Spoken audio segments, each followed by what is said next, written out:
Laws.com Legal Forms Guide. Form CD-405C, Corporation Tax Return. C corporations operating in the state of North Carolina use a Form CD-405 to file their state taxes owed. This document can be found on the website of the Department of Revenue of the state of North Carolina.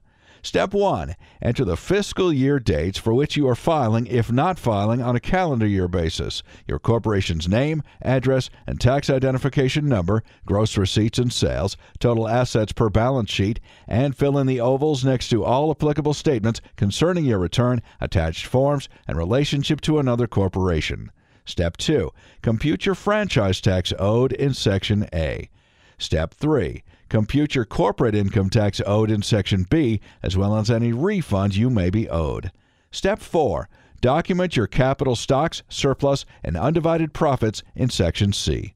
Step 5. Document investments in North Carolina tangible property in Section D and its appraised value in Section E. Step 6. Section F requires you to answer miscellaneous questions. Step 7. Sections G and H concern your federal taxable income.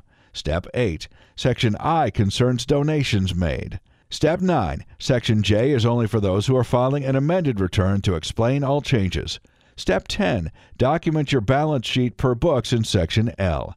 Step 11. Document non-apportionable income in Section M. Step 12. Compute your apportionment factor in Section O. Step 13. An officer should sign and date the bottom of the second page. Additionally, include your corporate telephone number. Step 14. If a paid preparer has completed this form, they should sign this form and provide an identification number. Mail the completed return to the address given. To watch more videos, please make sure to visit Laws.com.